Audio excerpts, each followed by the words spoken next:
share and subscribe to vishwasam.in. నిజంగా ఆంధ్రప్రదేశ్ అరాచక ఆంధ్రప్రదేశ్గా ఈరోజు మారిపోయిన దుస్థితి కలగడం నిజంగా చాలా దురదృష్టకరం. ఇది సీఎం గారి సొంత జిల్లాలో జరిగింది. సీఎం గారి సొంత జిల్లాలోనే రోజుకొక ఆడపిల్ల శవమై తేలుతూ ఉంటే ఏంటి పరిస్థితి? ఈ రాష్ట్రంలో ఆడపిల్లలకి రక్షణ మరి ఉండదా? గత 4 నెలల చూస్తుంటే రోజుకొక సంఘటన, చాలా భయంకరమైన పరిస్థితులు ఈ రాష్ట్రంలో కొనసాగుతూ ఉన్న పరిస్థితి చూసాం.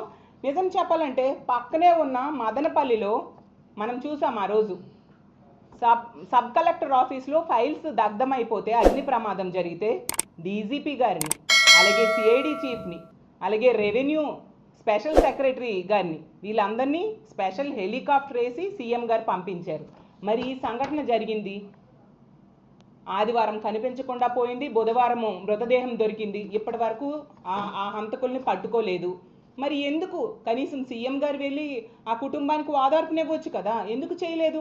ఏమో పోనీ హోమ్ మినిస్టర్ గారినో డీజీపీ గారినో పంపొచ్చు కదా, ఒక ధైర్యం ఇవ్వచ్చు కదా. ఇన్ని సంఘటనలు జరుగుతున్నాయి ఈ రాష్ట్రంలో. అంటే కాలిపోయిన ఒక పేపర్స్కున్న విలువ ఈ రాష్ట్రంలో ఆడపిల్లల మాన ప్రాణాలకు ఈ కూటమి ప్రభుత్వంలో లేదు అనే విషయం క్లియర్గా మరొకసారి అర్థమైపోయింది. మొన్ననే చూసాం ఆ ముచ్చిమర్రి సంఘటన నంద్యాల జిల్లాలో. ఎంత దారుణం! 9 ఏళ్ల బాలిక పైన అత్యాచారం చేసి ముక్కలు ముక్కలు చేసి కృష్ణానదిలో పడేశారు. ఆ తల్లిదండ్రులు హృదయ వేదన చూడలేకపోయాం. కనీసం హోమ్ మినిస్టర్ కానీ, డీజీపీ గారు కానీ, సీఎం గారు కానీ ఎవరూ పరామర్శించలేదు. అంటే ఆడపిల్లలంటే ఎంత చులకన భావం, వాళ్ళ ప్రాణాలంటే ఎంత చులకన భావం. ఈ ప్రభుత్వం వచ్చిన దగ్గర నుంచి కూడా ఎంతసేపు రెడ్ బుక్ రాజ్యాంగం అమలు మీద దృష్టి పెడుతుంది, అలాగే కక్ష సాధింపు చర్యల మీద దృష్టి పెడుతుంది తప్ప ఇలా ఆడపిల్లల మాన ప్రాణాలు కాపాడాలి అనే విషయం మీద వీళ్ళు దృష్టి పెట్టిన పరిస్థితి మనకి అడుగడుగునా కనిపిస్తూ ఉంది. ఎందుకంటే ఆ మదనపల్లిలో పేపర్స్ దగ్ధమైనప్పుడు పాత గవర్నమెంట్లో వ్యక్తులను అందులో ఇన్వాల్వ్ చేసి రాజకీయ కక్ష సాధింపులు చర్యలు చేయొచ్చు అన్న ఉద్దేశంతో అంత హడావుడిగా డీజీపీ గారిని, సిఐడి చీఫ్ని పంపించారు.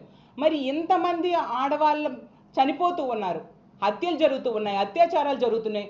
ఎందుకు? హోమ్ మినిస్టర్ గారి సొంత నియోజకవర్గంలో 2 ఆడవాళ్ళని హోమ్ మినిస్టర్ గారి అనుచరులే కొట్టారు.